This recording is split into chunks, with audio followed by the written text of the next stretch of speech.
There's a villain in this story. He ain't got no need for the glory. How to Write a Novel in 5 Years. A Hero's Journey.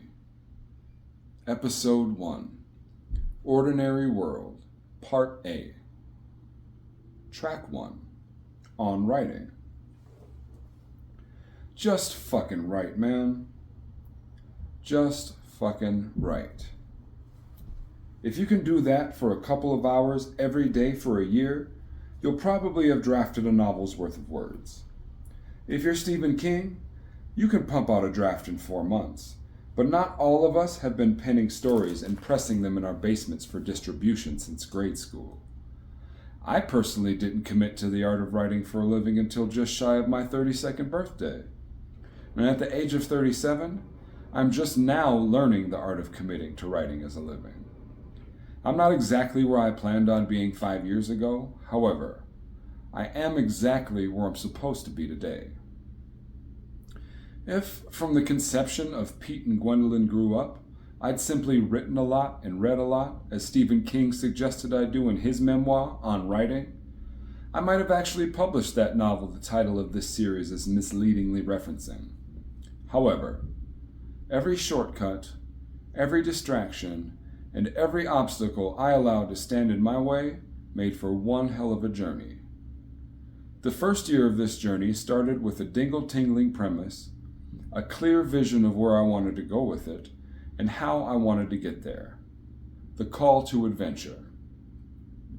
The hero's journey is a storytelling method coined by Joseph Campbell in his book titled The Hero with a Thousand Faces, and further broken down in his multi-part interview series with Bill Moyer, The Power of Myth.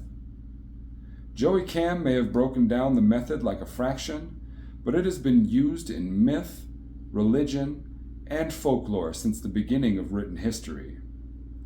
George Lucas claims he might still be trying to write Star Wars had it not been for the hero's journey. Dan Harmon swears by it in the writers' rooms of Community and Rick and Morty. Although I do utilize this method in a scaffolding to build story upon, the hero's journey was most helpful to me as a tool of self-reflection and reminder that everything that has happened thus far has been a stop on a journey I've yet to finish. The freedom to live in a bliss you choose for yourself is the last stop on the hero's journey. Along the way, there are trials, lessons, tribulations, and helpers to prepare you to handle all that bliss once your journey is complete. What each individual pit stop will look like on the journey depends on whose journey it is, but every journey starts in the ordinary world. My ordinary world has always been, and as long as the universe allows it, will always be, inside my imagination. My call to adventure was to do something with all my fanciful thoughts in the real world. I wanted to be a published author, traveling the country, living an Insta-worthy #van life, while promoting his art through a travel blog, and reading my book at open mics, on boardwalks, or whatever indie bookstore was willing to take a chance on an unknown underground author, all at the same time. I intended to drive until I either ran out of money or got a movie deal, after which I'd settle down into my bliss in Santa Fe, New Mexico. Although I was pushing for the latter, I would have been happy as a starving artist and bartender, or as an eccentric creative genius with the time to wake and bake and watch the sunrise while he smokes cigarettes and drinks coffee until inspiration Western grips him. My journey began in the city of Newly Single Summer, which was adjacent to the ward of out-of-town weddings and the small township of premature validation. From there, I traveled through detours and made stops at a wide variety of destinations, including the Unfurled Suppressed Trauma Trail, the Fountain of Family Estrangement, Bankruptcy Butte, Vegan Valley, and the Sound of Suicidal Planning. I also wrote occasionally over the course of my first year as an author. Everything happens in its time. The story of Pete and Gwendolyn needed exactly as much time as it took to develop.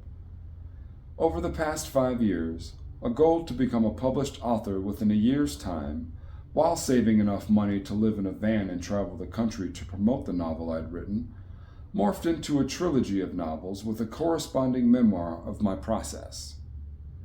That evolved into a drafted universe of short stories, connected through spin-offs, one-offs, and seemingly small characters with large origin stories that expand the principal story into multiple genres of storytelling. As of now, I have 10 separate series in the hopper waiting for revision, not including Pete and Gwendolyn Grew Up, or How to Write a Novel in 5 Years. Time will only tell how far I get with those projects over the next 5 years, but without me continually refusing my call to adventure to just fucking write, I may have ran out of things to write about 4 years ago, and there would be no story behind the story to write about. He set a goal, pursued it with discipline, and achieved his goal. Finn. Super boring. My memoir would have sounded like a movie montage being described to a blind person. He's typing feverishly. His gaze shifted to the clock. He's realizing he's been writing for hours. He is smiling. He's still typing. It's the next day. He's doing the same thing, only wearing different clothes. Time passes. He's still sitting at his desk. Same clothes this time, but the seasons outside his window are changing from fall to winter to spring to summer. Now he is at work. His coworkers are having after-work drinks, but he says no thanks. He's got writing to do. They make fun of him, but he smiles and walks out the door anyways as if he couldn't care less. He writes until the sun comes up. Are you bored yet? If you've tuned in for a tutorial on technical writing skills or grammar tips, I'm not your huckleberry. It was never my goal to go down in history as the author who understood and demonstrated King's English better and more prolifically than anyone before him. I just want to fucking write. I want to spend the rest of my life creating whatever art resonates with me, and hope to inspire you to do the same in whatever medium or passion you feel called to pursue. If I can earn a living decent enough to keep the lights on in my apartment from doing that, all the better. I mean, truth be told, I don't even feel qualified to teach you how to write a novel. I've never published one. I have technically managed to publish the equivalent of a novel in terms of words typed. However, only half of those words belong to Pete and Gwendolyn Grew Up, and you've just begun to listen to me read the other half in this, the first season of How to Write a Novel in 5 Years, A Hero's Journey. Although the story of Pete and Gwendolyn began in novel form, the finished product of both the aforementioned projects turned out to be something completely different. I've accepted that my own personal attention span is suited to a short and episodic lifestyle, so I chopped it all down to that. I'm a TV kid. Always have been.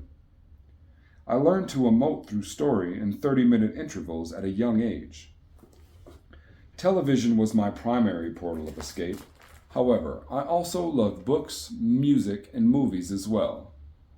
I loved anything with a story, especially if it was a story about a life similar to the one I had, or more often wished I had. I could lose myself completely in a story with the tiniest stitch of resonance. Peter Pan, for example, was an orphan. I was adopted as a baby. The few weeks I spent in foster care that I have zero recollection of was enough to endear Peter Pan's spirit to mine, but at that point in my life, it was the extent of our similarities. Peter Pan longed for a mother figure to teach him how to grow up, but I had several mothers, aunts, older cousins, and Wendy's with their own unique spin on the idea of what it means to grow up from which to draw reference. The story of Peter Pan has been one of my favorite stories since I was a child. I don't remember the first time I watched the cartoon Disney classic, but it's always been around, and it carried me through to the live-action Robin Williams banger, Hook, which was turned into a drinking game later in life, with the help of my buddy Toast. I've even loosely taken on the archetype of Peter Pan as an identity, but I'll get to that later. We've all heard the story of the most famous boy who never grew up many times before. So let's begin with my real-life origins. Thank you. Thank you for tuning in to Adult Storytime. You could have been anywhere else in the World Wide Web today, and you are here with me. I appreciate that.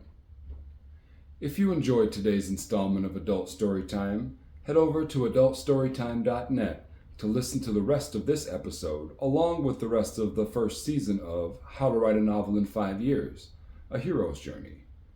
It's 5 episodes set to the smooth sounds of Adam Herman and the Slamming Doors.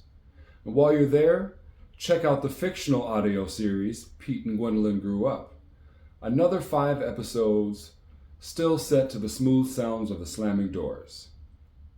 Now before you click over to adultstorytime.net, don't forget to feed that almighty algorithm with a like, follow, subscribe, and smash that old notification button so you know when I'm coming at you. Namaste, bitches.